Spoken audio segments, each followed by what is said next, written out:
পরপর 3 দিন ফের হাতির তাণ্ডবে কৃষকের ফসলের ক্ষতি পশ্চিম মেদিনীপুরের চন্দ্রকোনার আরাবাড়ি রেঞ্জ থেকে মঙ্গলবার রাতে চন্দ্রকোনার কামারখালী জঙ্গলে প্রবেশ করে 12টি হাতির দল। সেদিন থেকে খাবারের সন্ধানে কামারখালী জঙ্গল থেকে হাতির দলটি জঙ্গল লাগোয়া মাঠে নেমে নষ্ট করে কৃষকের ফসল। বৃহস্পতিবার সন্ধ্যায় ফের হাতির দলটি কামারখালী জঙ্গল থেকে বেরিয়ে ভগবানপুর 2 নম্বর গ্রাম পঞ্চায়েতের ধান্যঘড়ি ভগবানপুর খিরেটি কমরপুর সহ বিভিন্ন এলাকায় মাঠের আলু জমিতে হানা দিয়ে নষ্ট করে কৃষকের আলু। গতকাল রাতে একদল হাতির দল খুব তাণ্ডব চালায় এবং আমার 2 বিঘে জমিতে অনেকটাই ক্ষয়ক্ষতি করে দেয়। মানে ক্ষয়ক্ষতির পরিমাণটা অনেকটাই।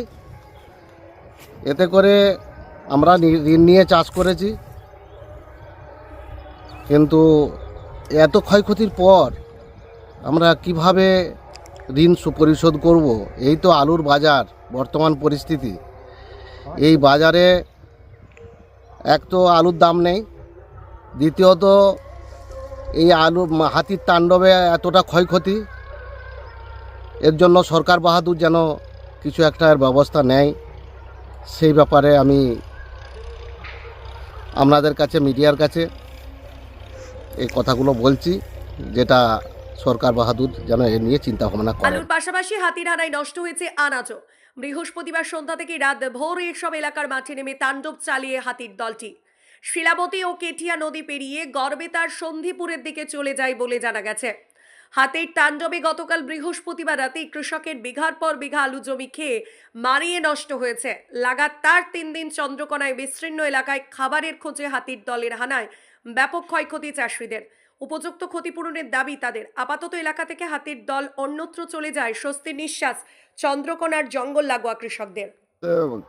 গত রাতে যে চন্দ্রকোনা ভগবন্তপুর মেটালা মৌজায় যে 25 থেকে 30টি হাতির দল এতে আলুর জমিতে প্রচুর ক্ষয়ক্ষতি করে গেছে। আর এতে কৃষক যে ক্ষতি করে গেছে তাতে মহাজনকেই কি দিবে, আর চাষি এতে বাঁচবেই বা কী করে? এতে হচ্ছে যে চাষির মরা ছাড়া কিছু উপায় নেই।